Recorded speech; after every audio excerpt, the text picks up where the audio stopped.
So we're going to talk about those things today, everyone. It's going to be a fun and exciting time here on this program. I did watch SmackDown, believe it or not, and all of these other shows as well. And yes, I did, in fact, make Vinny watch Urban Wrestling Federation. Make is a good word. I watched it again. I didn't watch the whole thing. I was busy writing the SmackDown report for The Observer while you watched about the first 40 minutes. But I do got to say, I watched it a second time. And? I watched part of it a second time. And I was entertained. It's a perverse form of entertainment. I've seen some bad shows in my lifetime. A lot of them from TNA. And some of them I just sit there and I'm just like, oh my God, if I never watch this show again, how fast could I delete this TNA pay-per-view off of my DVR? Urban Wrestling was over. I left it on the DVR. And I made you watch it. And I watched the second half with you again. And I don't know. I'm going to get the next one. Is that weird? You are not. Is that weird that I am? Yes. Come on, it's $14.95. Well, it is only an hour. There's something about it. That show at 2 hours would have been... Oh, yeah. I would have killed myself. I could not have handled 3 hours of that. But for an hour... It was not the worst show I ever saw. I think once Steve Carroll actually came on the program and explained that it was supposed to be Grand Theft Auto with a little wrestling in there, then I understood it. There was a shooting at the end. That's not the part that bothered me. I was fine with the gunplay. Oh my God. I will say this. I mentioned this criticism on Sunday. After a second viewing, I still have absolutely no idea who anybody is. No! That's what bothered me most. Absolutely no idea who anybody was. There's a cast of 400 characters who, as far as I can tell, they all had the exact same motivation. They were all about defending their turf and getting that money. Yeah, they got to get their money and their weed. Yeah. So you weren't a fan? No. Definitely not. You are a middle-aged white man. It is true. I am a white man rapidly approaching middle age. I guess you could say I'm middle-aged now. I think you've been middle-aged for about 15 years. In my soul, I've been elderly. Sure. For a half decade or more. Yeah. But why don't you tell us about this show? Why don't you tell us about your thoughts? Start with Urban Wrestling. So I can throw in some of my thoughts as well. You guys can read my whole review in the new Figure 4. I wrote a hell of a review, if I do say so myself. It was it's probably better than mine. I mean, my report was pretty accurate. Yeah, really, on the whole. Mm-hmm. I'm trying to decide, because I of course read your review before watching the show. I'm trying to decide if that made the show better or worse, knowing the soup I was getting into. God damn, I wish you were here on Sunday. It's funny, I watched this with Junior Horseman. That is funny. And I was on the couch, and he was on the chair, and we sat there and we watched it, and, we were repeatedly looking over at each other. Yeah. Like when you go, did I just see what you just saw, and vice versa? Really happening? But every time we looked at each other, we smiled and laughed. So in the end, I'm going to look back on this in a year, and it's going to be a pleasant memory.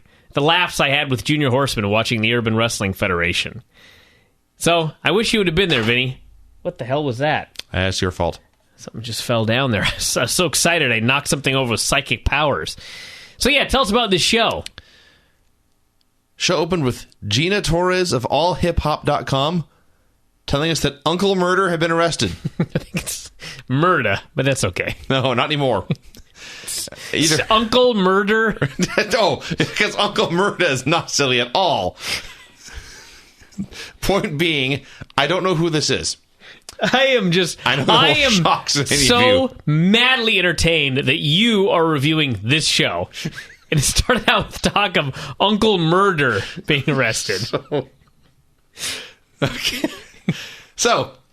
we got graphics telling us this was Steve the Hustler's Urban Wrestling Federation. The Hustler. And all I could think was, perhaps there was someone on the fence. They didn't know if they were going to get the Urban Wrestling Federation show. And then they saw it was Steve the Hustler. Now, I put my money down for this one then. Mm-hmm.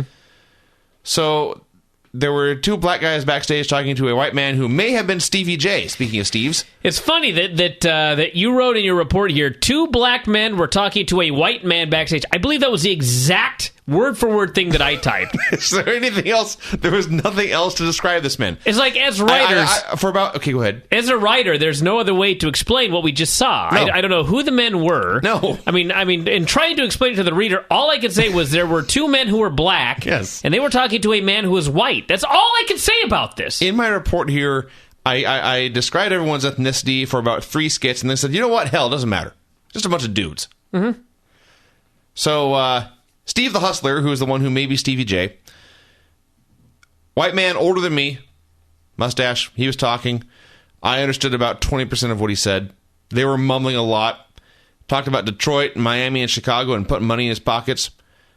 So it was important murder was with them, and they went their separate ways. We had a graphic identifying the ring announcer as Larry Legend. That was good. A graphic. A graphic. They came and went.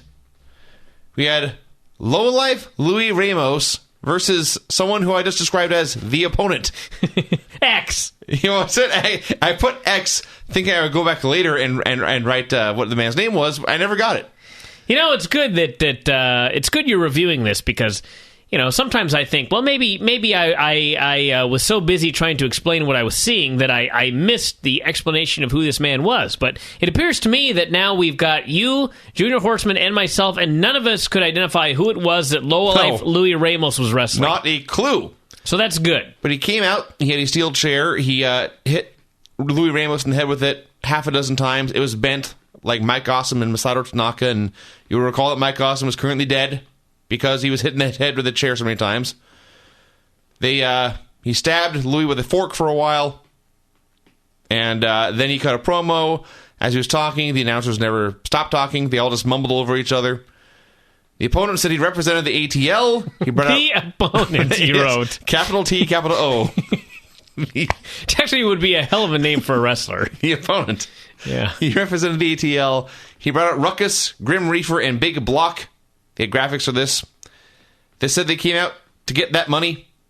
Out came Uncle Murda. It was Murda, you're right, because they had a graphic for this too. I almost said EC Negro. Well, it could have been. EC Negro, I prefer Luchador. And Casey Blade. Blade and Negro were wearing Yankees jerseys, and Negro was smart enough to put his name on the back of the jersey. That's good. Wise man here. Now, let me get this straight. Are you sure that Uncle Murda came out? No. Okay, because I had this, when I watched the show, I thought they kept talking about Uncle Murda, but he never showed up. Mm-hmm. So maybe he was here, and I just don't know who he was. I don't know. All I know, because for the whole thing's built around turf wars, and each turf, whether it's Atlanta or Miami or New York or Brooklyn or I think it was Chicago, but they each have a different spokesman. I guess they're rappers. I don't know. One guy was pretending to be Jay-Z, and the announcers were trying to convince me it was Jay-Z. It was not Jay-Z. But, Uncle Murda may have been the rapper for the New York crew, and he may have never showed up. I don't know. Because I could have sworn he was in jail. That's what they said at the beginning. Yeah. So, as these guys were yapping back and forth, out came Briscoe, Dope, and Creed. They were from Florida. Sadly, it was not the rock band Creed. That would have been money. Or Papa Briscoe. Also true. Oh, there was a guy named Briscoe. I wrote it down, and I couldn't figure out why the announcers kept talking about the Briscoes during this match. So, the guy from Florida said he was fucking all the Atlanta and New York bitches. Then men began to battle. Ruckus did some spots. The announcer said things like, nice driver there from Dope. The announcers called the Grim Reaper a crazy white boy, which is true. One announcer said you had to do whatever was necessary to pick up the victory, including pull hair, raking eyes, or, quote, stab him. Stab him. Stab him.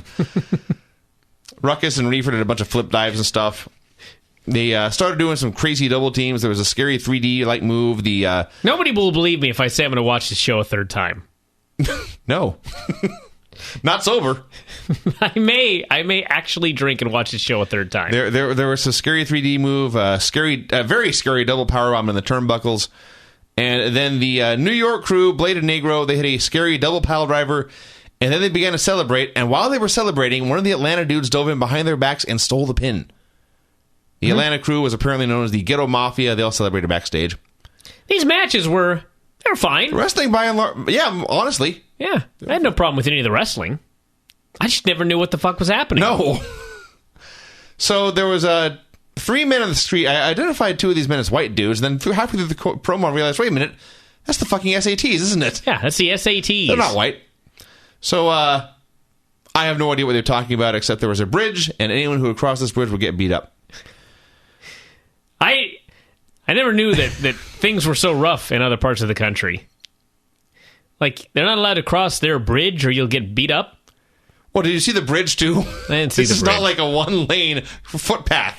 I think it was the goddamn Brooklyn Bridge. Oh, Well, I see. Yes. So if they came into Brooklyn, they'd be in trouble. I understand Right. that.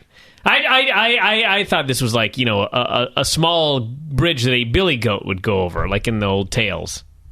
2 dudes got in the car for a chat. They sat there and mumbled for a while. Mumbled is the operative word. One guy passed the other envelope. They talked about Red Cafe, was what I believe his name was, but I'm pretty sure that was the black guy hanging out with the SATs. They said they needed the title, and it was about that money. This went on too goddamn long. We had a multiracial crew discussing titties and ass. Another one came in, demanded his money. The guy who was supposed to have the money didn't have it. They all mumbled together. The guy who was owed money did the absolute worst ripoff of Joe Pesci's speech from Goodfellas ever, and he sent the crew to go get his fucking money. There's a guy in a shirt that said Rebel Gang. I'll just read what it says here. He talked with his friends about, I don't know. Another man came up and said, I got you. Yeah. That was the whole bit. You know what? I was going to read my notes verbatim. Well, actually, the next one gets pretty long here. The New York crew was hanging out. They were not with the losing shit. Also, fuck the bullshit. They, too, were about getting that money. The camera just cut away mid-sentence. Yeah. You know, there was a typo in the newsletter that I just wanted to correct here on the air. There was one segment that occurred in a dressing room, and in the newsletter I said that I did not know who, what, when, where, why, and how, and it went approximately 10 seconds. That's actually a typo. It went 2 seconds. That would be what happened next year? It may have been. I don't know where it was. I don't know who it was. I don't know what happened. I don't know why it was 2 seconds. I believe it was this one. I will read my notes verbatim again. A man was talking on the phone. A larger man walked up and shoved the small man into a wall, laid him out with a running knee strike, and continued on his way. That's a different one. Somebody else walked past, shook his head, and went into a door. He saw a man and said, "What the fuck?" And they both ran out. What in the hell was that? I don't know. So the ring announcer tried to introduce the 2 men who will be fighting the next encounter, and they did not bother to let their names be read because they came out fighting. There was a white guy with blonde dreadlocks. There was a Mexican. The white guy with blonde dreadlocks, the more he wrestled, the more I realized this man is an RVD knockoff. Then I watched him and I thought, you know what? Actually, he is more coordinated than Rob Van Dam. He's much smaller and less, in other ways, less athletic, but his body control is far superior. I believe the announcers refer to this as Ultimate Toe Jam. That's the best I could get. I did hear Toe Jam in there somewhere. Yeah. I don't know what that means. One of them also said Urban Wrestling Federation is the best in the world right now. A lie. They did chair shots to the back, all kinds of stuff with the chair. Eventually, there's a table on the floor, and the dreadlock dude tried to somewhat like a rope walk into a Rana, but he got powerbombed hard off the apron through the table, and this was the pin. One of the announcers was named Julius. I thought it may actually be Julius Smokes. The idea of having Julius Smokes on your show and having him on commentary and not cutting promos is too absurd to imagine. So the Mexicans crew came out and celebrated. I guess his name is Bestia. Not Bestia. Bestia. Whoever was talking, I have no earthly idea who it was, but he was, to this point, far and away the best talker on the show. You never guessed this, but he wanted his money. Yeah. So they beat Bestia up. I believe one of these men was named Cheese. They were beating him up. The guy in the mic had to warn his men, literally warn them, don't kill him. Yeah. And one of them was apparently pressing Bestia over his head for a long time, but we barely saw this because the camera was focused on the hot girl at ringside. Which was fine. She's pretty hot. There were a lot of hot girls. Actually, the last one was the hottest, but there were a lot of hot girls in the show. Mm-hmm. And they left. They carried Bestia over their shoulder. The announcers were on camera for literally 3 seconds. Stevie J met with a man who may have been Chris Johnson of the Tennessee Titans. Actually, we later learned that apparently this was someone named Melly Mel, one of the very few people whose names I got from the show. Oh, God, this fucking segment. Stevie J's phone rang. We couldn't hear the guy on the other end of the phone. We couldn't understand Stevie J, which is actually more annoying than not hearing the other guy at all. He talked for a while. He passed the phone to Melly Mel for a while. Melly Mel made jokes about child support and said he was as big as a house. And this right here was the exact moment where I got completely and utterly sick of the show and decided that if I had bought this on my own, with my own money, just for my own entertainment, here is where I would have turned it off. A bunch of men talked on the cell phone for a while. It was eventually established that they were supposed to ride with Mel, and then it ended. This was shit. Men argued on the street. They didn't know who each other were, but they were willing to fight. A bus drove by. That is not poetry, everyone. That is not meant to be a lyric. That is what happened. That's what happened. Homicide appeared on television, and I was thrilled to see someone with actual talent. He cut a promo. He was talking about having more bitches and money than Eddie Kingston. I sincerely hope that is true. He is so ridiculously head and shoulders above the rest of this show. Melly Mel was giving Eddie Kingston a pep talk, telling him Homicide was fucking his bitches. This is where the show really started to turn around for me. This did actually turn it turned an amazing corner at this point. This show was built for Homicide and Eddie Kingston. You know what I mean? In a lot of ways. They should be there cutting promos on each other about who is fucking whose bitches. Yeah. That's great. And getting that money. So, Eddie Kingston said he had been compared to Homicide for 9 years. In what way? They wrestle. That's like all I got. And he did, I'm not joking about this part, he did say he wanted money. I did love how Eddie Kingston said everywhere he went, and then his examples of places that he went. Strip clubs? Auto shows. Auto shows. I fucking howled. Well, I believe those are the kinds of places Eddie Kingston would go.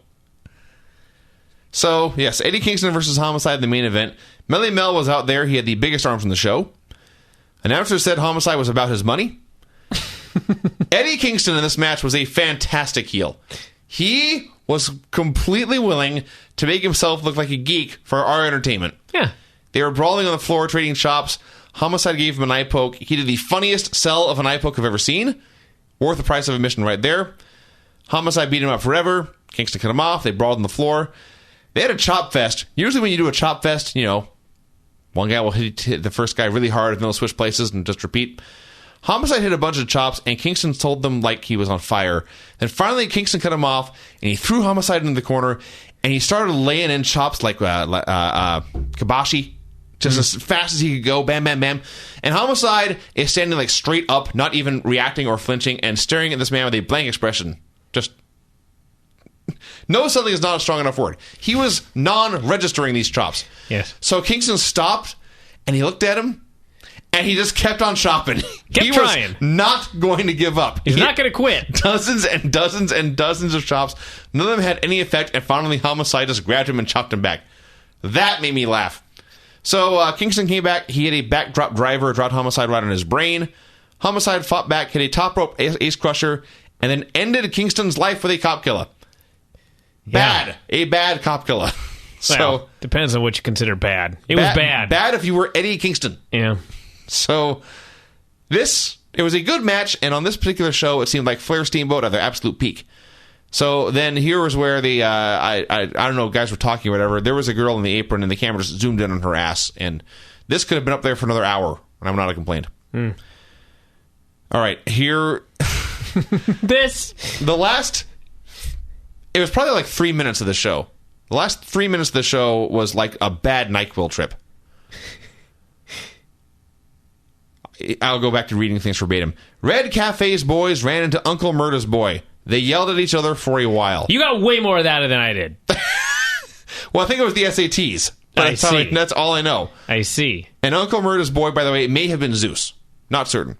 Never saw his face, I don't think. Next segment. Kingston was storming through the backstage screaming and swearing. He said this was far from over. He just goes, shit. What did he say? Fuck you. Shit. I think, fuck was the first one. It was fuck you. I remember that. He stumbled in holding his head. He'd just been cop killed. So they had a camera backstage. And he stumbles in and goes, fuck you. Shit. I've seen Kingston like a half dozen times. I never gave him enough credit. No, this was great. Okay, next segment. I mean, what would you say if some man just dropped you on your fucking head? Yeah, I would swear. You know, on SmackDown this week, Ted DiBiase got dropped right on his face by Sin Cara. He just comes out for the next match to be a second. Not Eddie Kingston. He stumbles in going, fuck! Fuck you! He lets you know he's upset about what just happened. Yeah. Next segment. Men met in darkness. No idea who they were. Couldn't understand what they were saying. Virtually pitch blackness. It's like a street light 20 feet away. One did want to make paper. They said the fuckers from Miami were trying to violate. Yeah. That was the segment. Next segment. Bestia was upset he got beat up by his crew. That's all that happened. Mm-hmm. Next segment. Black men shouted in darkness somewhere. They were making money. A guy came up with, quote, dope money. Then a fight broke out. The fight broke out, and it's pitch black, and you just hear, punk motherfucker, fuck you, and the sound of, fuck off. It's quite a brawl. Somebody opened the back of their truck, then closed it. Another fight broke out. Next segment. Men shouted at each other. He forgot about the man that was thrown into the car. I did forget that part. It's funny, because I remember seeing this, but when I saw it the second time, I realized they threw a man into the trunk of the car. So you think, okay, well, they're going to abduct this fella. But they threw him into the trunk of the car and then just ran away. And I believe he was the same guy that opened it, so I think this was his car. Well, that'll teach him. To what? I don't know. To give them their fucking money. I guess that's it. Men shouted at each other. At least now it was in a well-lit club. Two of them inexplicably ran outside. Now was one of those two men homicide? Because upon second viewing, I think homicide was one of the men who ran outside. Yeah, I have no idea. I did not know this, but this was now in broad daylight. Two of them inexplicably ran outside, got in a car, and drove away. The others followed, running into the streets and opening fire. Opening fire? Yes, with a handgun. As the bullets flew, the words "Copyright Urban Wrestling" flashed on the bottom of the screen, and it ended. Mm-hmm. I swear to God, we spent more time talking about it than Alex. Those last 5 segments flew by in fact, it may have been 2 minutes. This show. Just a mess. This show. It's funny because, like, when the show started, it's urban wrestling, and there's a bunch of dudes swearing, and they want their money, but they never actually, they never get to the drug issue or anything like that. So I'm thinking, are we supposed to read between the lines here for this entire show? And then I will say this about the show. It built well. By the end of the show, they flat out were talking about drugs, and they were trying to shoot fuckers. Huh. I'm glad you consider that building well.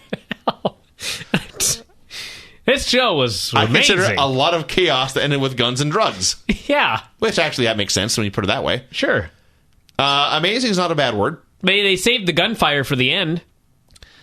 They built to a finish. I actually want to talk to or read about, or I just want someone who watched the show and just I can't say enjoyed it, because for the most part I actually thought it was like too bad to even be fun. But if anyone out there actually thought this was a good show, I'm dying to hear their viewpoint. Steve Carroll. Was he on your show? Yeah, he was on the show today. You can listen to it. And he thought his product was good. Yeah. I must hear that. In fact, let's stop recording. Start playing it right now. Well, I'm more fascinated about how he would talk about how great his program was. You can go home and listen to it later. Mm-hmm. So there you go, everybody. That's Urban Wrestling. It's available on pay-per-view. There's some replays, July 1st and 2nd. Yeah, check it out. I was actually I will say that I was flabbergasted when I went to replay it, and as noted, when I was about to when I pulled it up on my DVR deal, it claimed it was, how much did it say? $49, yes. It said something like $49.95 for an hour. I almost peed my pants, I'm not going to lie. But the actual cost is $14.95, which, as Vinny noted, is worth it for Eddie Kingston's eye poke. Yes. Yeah. And Vinny, you want to know why I have to watch the next one? Sure. Because you know who's going to be on the next Urban Wrestling Federation pay-per-view? I don't have a fucking clue who's going to be on the next one. Ricky Ortiz makes his return to wrestling. Oh, Christ. I didn't think about who that was. Ricky Ortiz Ricky Reyes? of Tiffany fame. Wow. Maybe they can find her. Maybe. Maybe. I'm sure she is accessible. She can come out and talk about getting that money. We need to get that money, Ricky. Ricky, we need to get that motherfucking money.